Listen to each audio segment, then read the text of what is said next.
Hey everybody, Obley here to talk about using Ableton Live as a virtual mixer for your live performances in the virtual world of Second Life, but really this applies to anywhere else you would do it. We'll cover setting up a basic live set for using a guitar and vocals.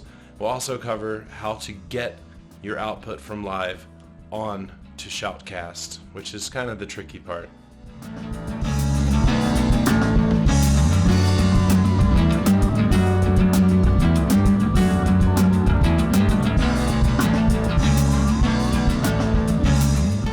Ableton Live is a really popular digital audio workstation, that is used by a lot of people for a lot of different things. You can use it for live DJing, you can use it for audio production, recording, or, like I'm going to show you today, playing live music. Second Life is a very old virtual world. It's over 2 decades old now, and it is the one metaverse that people actually use, and there's a thriving music scene in there. So if you haven't checked it out for music, it's a great place to play live music and to listen to live music as well. Alright, here we are in live. The basic unit of live is a set, and so this is a live set. I'm going to create a new one just so you see what comes out by default when you create a new live set.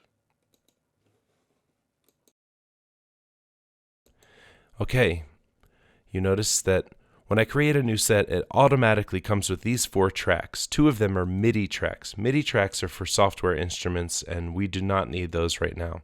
So I'm just going to go ahead and delete them. We are just worried about doing live sound for a guitar and vocal, and that's how we're going to start. So the first thing we can look at are the settings for live. Here is under audio. We have core audio as our driver. That's with Macs. You pretty much want to leave that. Audio input device. Here's my Scarlett Solo, 2 in, 2 out. Audio output device is good butt. What's that? We're going to talk about that because that's very important to get our audio to our streaming software. But we'll come back to that, to the good butt. All right, now that we have our audio input selected, if we go down to the anatomy of each track, so let's say at the top is our name. These are called clip slots. We don't need those right now. This stops your clips in your clip slots. We don't need that right now. So we're skip right down. Audio from, external in. Okay, we've got that. Now, I have 1 and 2, or I have 1 and 2. So 1 is obviously my vocal mic, right? So let's keep 1 selected. Down here, we have monitor. Where do you want to hear your audio? So we want to hear it all the time, right? If it's off, you wouldn't hear anything from it. If it's auto, you would only hear this if it was record armed. And since we're not recording anything, we don't want that. We want it in all the time. I can go over here where I have number 2 selected, and I'll go ahead and set that to in. Now you hear my guitar that's plugged into it. So since I have vocal and guitar, to keep things simple and clear, I'm just going to go click up here on audio, hit Command R, call it vocal. Over here, Command R, guitar. Be as specific as you can when you do this. So the next thing we have, when we say audio 2, it says to master. And that comes over here to the master fader. And so the master fader is basically, you see if I pull this volume down, I get quiet. This is your main mix. This is what's going out.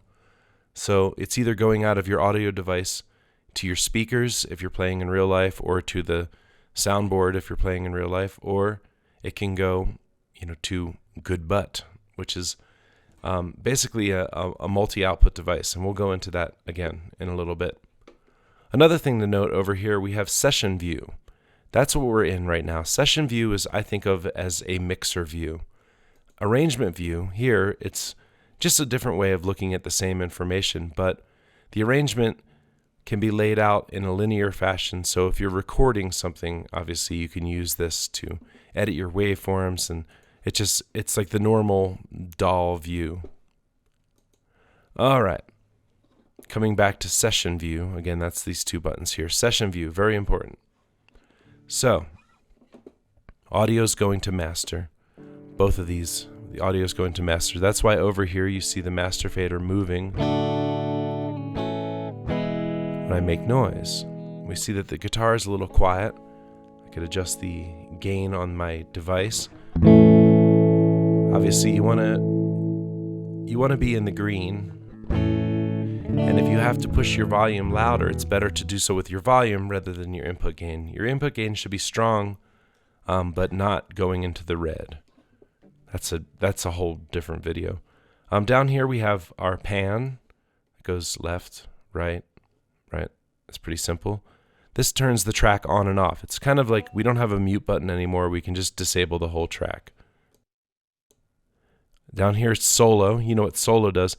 And by the way, in Ableton, anytime you mouse over anything, and of course you can't see this because my face is on top of it, but there's a little panel down here. Let me see if I can I move my face? See if that worked. There's a little panel down here that if you mouse over something, it will show you what that thing is and give you a little information about it. So that's very handy information. I wonder if that worked. Anyway, so let's go back. We have volume right here, just normal, like anything else. That's your volume of your individual track. And then the audio to master, right? There's one more thing. We have these two knobs here called sends. Where do they send? They're sending audio out, and they're sending them to a return. So you'll see this one is A. This one is B. Look, here's A. That's reverb. Here's B. That's delay. So basically, I can show you this, I can illustrate this very simply by creating a new return track. Insert return track. That's C right here, and you'll see, once I did that, a C appeared down here. So if I turn this C all the way up, you'll see that over here, I'm getting my audio to C as well. Now C is just sending it to the master. So why would I do this? I could basically have another version of my audio. So if I wanted to affect this, let's say, since we already have a reverb and delay, so let's do a flanger. I'm going to drag a flanger onto my C. Now you hear my vocal has a flanger on it. And so that's a way that I can have an effect mixed with my dry signal and also only use one effect and send multiple tracks to it. Now, I wouldn't normally use a flanger on my vocal, so I'm just going to go over here, delete that track. However, I would use reverb on my vocal, so I can turn up A, and now you'll hear I have a little reverb. If I want to use B, I can have some delay. So that's kind of cool. I can also turn up A on my guitar. And you'll hear my guitar has a nice reverb on it as well. Obviously, I wouldn't use this much reverb. But that's a great way of minimizing the CPU usage when you're using effects, because you can grab an individual track and you can drag effects right to the track, just like this, just like I just did. I just drug a flanger to it. And that works just fine, but again, the more effects you use and the more instruments you use, the more you start seeing this number over here, your CPU usage, go up. Although it takes a lot, especially on these newer machines, you can really start piling stuff up without any ill effects. And so that's a great way to set up some easy effects on your different channels. Now, with my channel here, I want to do an EQ. So I'm going to use EQ8. There are already some nice presets. So I can say, okay, let me get my vocal.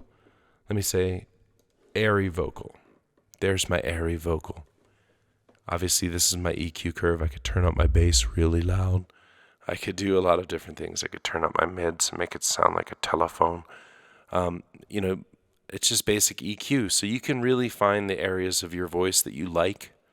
With EQ8, you can set up 8 different points. And so you can really kind of selectively pull out areas that you don't like. And I always try to reduce. So on guitar, we could do the same thing. Let's set up an EQ. We'll say, okay, I want to have an electric guitar, EQ2. I don't even like the way that made it sound, but again, I'm not here to do a sound course today. Just a, just an overview of what you can do. Let's see, acoustic guitar compressor. So there we go. I've got that the way I like it. I've got my vocal the way I like it. I can push this up a little bit, have some reverb. And now I can play music. So here we have it. Hey, there's one more cool thing about using live in this way. We showed you how to put effects on individual tracks, or how to use the sends to get effects. The master track, the master fader, is a great place to put what we call a mastering chain. This is something, again, there are videos for years about using a mastering chain and what we're actually doing. But essentially, it's usually some compression and EQ to get your final mix and kind of just make it sound exactly the way you want. Again, using a recording is a great way to test this. So I'm going to show you a little bit about doing that too, but under utilities here, audio effect rack, mixing and mastering. And now you should do this yourself as far as the sound that you want, but we have a full chain master, and this is just going to bring up your sound and make it as loud as it can possibly be without being too loud, nice and compressed. Again, this is something you can tinker with, but you can just drag this right to the main or to the master fader, and there you have it. Play around with this, and it's basically a great way to get your final sound really polished up. I'm going to show you how I would set up effects. This is kind of a little trick, and it makes it a lot easier to do this without trying to do it while you're listening to yourself. So I've cleared all the effects here. There's nothing on the master track, there's nothing on vocal, nothing on guitar. So here's what I'm going to do. We're going to go over to arrangement view by clicking up here in this little icon. Now, it's the same stuff that you have on your tracks. On the other side, these are your sends here. They look a little bit different, but that's send A, see? And then this is your pan here. It's the same information, just displayed a little bit different. So we're going to go ahead and arm this track, and I'm going to put this to auto. I'll put this other one to auto. You have to hold Command to arm two tracks, so hit Command or the Apple key, and then arm your second track. So there's my guitar. So what I'm going to do is just go ahead at the very beginning here, and I'm going to go ahead and record. I have looks like a 2-bar count in. I don't really need that. I don't need my click track for this. This is just something I'm doing really simply. So I'm going to play a little bit of, let's say I'll play one of my songs, Chanterelle.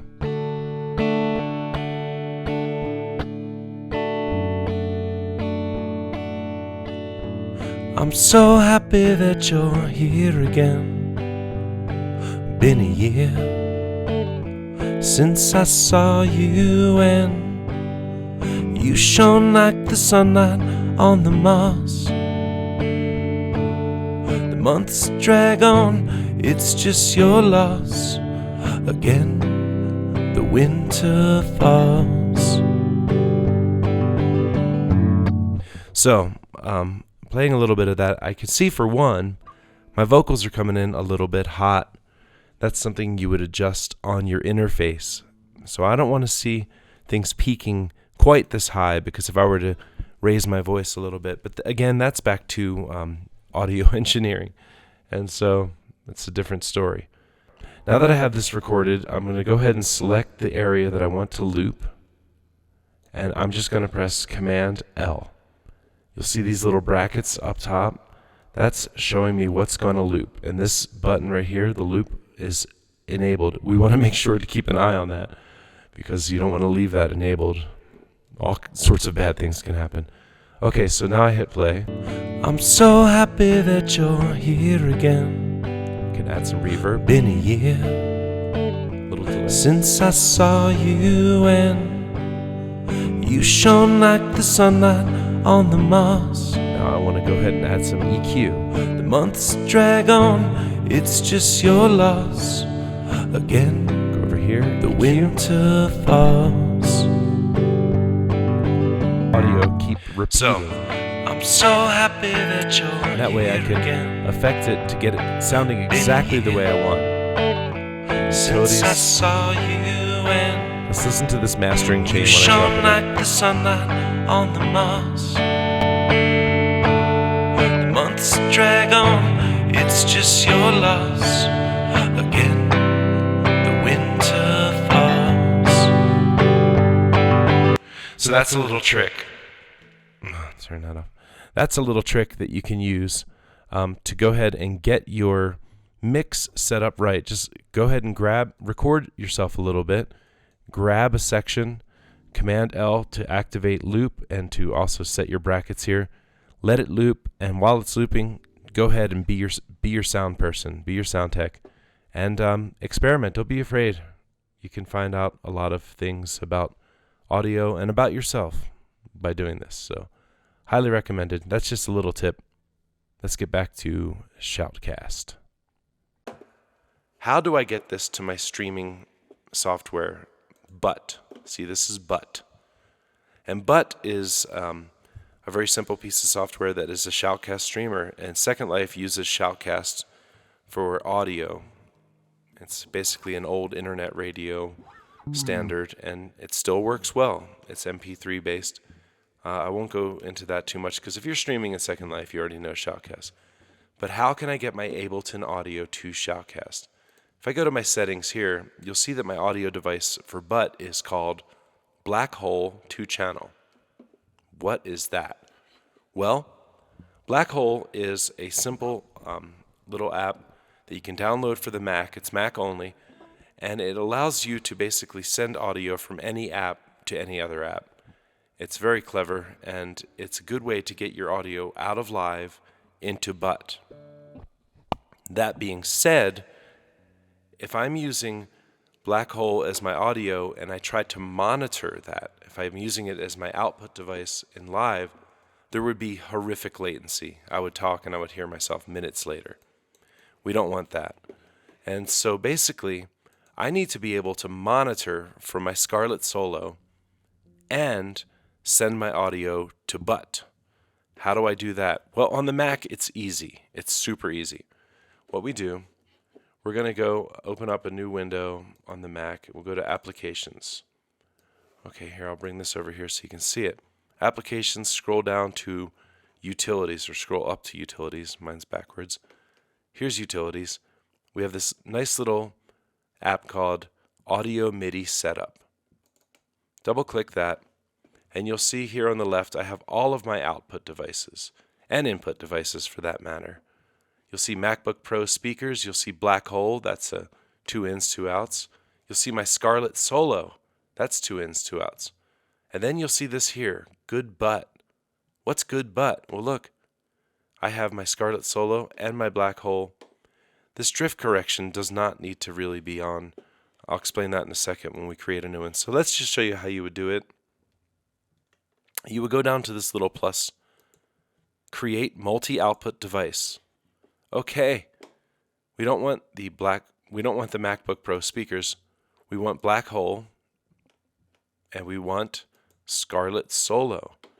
I'm going to turn drift correction off. Drift correction is basically trying to sync the two audio sources, and we don't need that because we don't really care if But is a second behind us because it's just going to our stream, and Shoutcast is always going to be a little bit delayed anyway, so there's not really any need for that, but we do need to hear ourselves through the Scarlett Solo. So now, this multi-output device is going to these two places. I'm going to delete this one because I don't need another one. I've already got it. It's called Good But. Remember Good But? Because that was back in Ableton. That's where I'm sending my sound. And so, in Ableton, I can hear myself on my headphones via my nice Focusrite Scarlett Solo, and I have virtually no latency. Because of the great device and because of Apple's Core Audio, it just works wonderfully. But I'm also getting my audio to But. You can see my meters moving right here. And so that's the long and short of it. On Mac OS, it's pretty easy. We're going to head over to Windows and show you the slightly more complicated, but also slightly more simple way that we do the same thing. Windows has its own set of challenges, but really, it's not that tough to do this. So I hope that this all made sense. If it didn't make sense, please let me know in the comments or drop any questions you have or anything like that. On Windows, we don't really have the option to set up a multi-output device in the same way that you easily do on the Mac. Fortunately, there's actually a simpler solution on Windows, and I thought this was kind of cool. So you set up everything the same way that you would when you have your audio all going through live. Everything's set up, you're playing. What we do is we download a little Shoutcast VST, and so that ends up in your plugins drawer over here. Here we have Shout VST, and there's a link in the description on how to get Shout VST. So what do? We drag it to our master right here. Now if you're using a mastering chain like we showed you earlier, obviously you want to put this after your mastering chain.